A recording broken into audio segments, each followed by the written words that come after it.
আমাদের যখন কোনো আত্মীয়স্বজন ভর্তি হয় হাসপাতালে তখন আমাদের মনে তার জন্য খুব দয়া মায়া থাকে। তখন আপনার মনে হইলো যে শুধু স্যালাইন দিয়ে কি হবে? কখন থেকে ছেলেটা বা মেয়েটা বা লোকটা কিছু খায় না? আমি একটু কিছু তারে খাওয়াই। আপনি দয়া করে তারে একটু কমলার রস খাওয়াইছেন।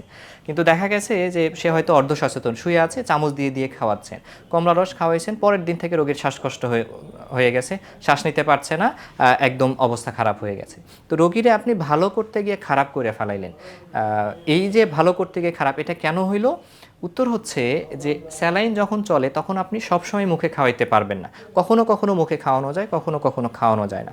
কিছু কিছু ক্ষেত্রে, বিশেষত যে সমস্ত রোগী বিছানায় শুয়ে থাকে, সেন্স ওরকম থাকে না, কথা বলতে পারে না, জ্ঞান আসে না এরকম, ওই সমস্ত রোগীকে যদি আপনি মুখের মধ্যে খাওয়াইতে চান, হয়তো আপনি কিছুটা কমলা, মালটা, আপেল এগুলো জুস করে তাকে খাওয়াচ্ছেন, আপনি ভালোভাবে খাওয়াচ্ছেন, কিন্তু এই খাবারটা আমাদের গলার ভেতরে খাদ্যনালী এবং শ্বাসনালী দুইটা এক জায়গায় যুক্ত থাকে, দুইটা নালীর একটা সংযোগ থাকে, ওইটা পার করে খাদ্যনালীতে খাবারটা যায়। কিন্তু শুয়ে থেকে খাওয়ানোর সময় যে সমস্যাটা হতে পারে, আপনি মুখ দিয়ে দিয়েছেন, খাবারটা খাদ্যনালীতে না গিয়ে শ্বাসনালীতে ঢুকে গেছে।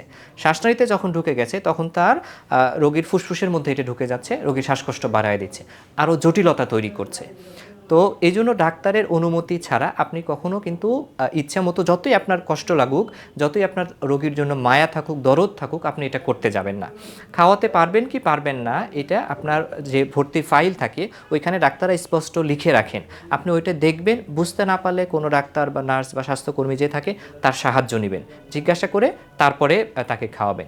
এরপরেও যদি খাওয়াতে চান, ডাক্তার অনুমতি দেয়, তরল খাবার খাওয়ানোর অনুমতি দিয়েছে নাকি কঠিন খাওয়ানোর অনুমতি দিয়েছে, শুয়ে থেকে খাওয়ানো যাবে কি না, নাকি উঠে বসে কিছুটা মাথা উপরে নিয়ে খাওয়াতে হবে, এগুলো বিস্তারিত শুনে তারপরে খাওয়াবেন।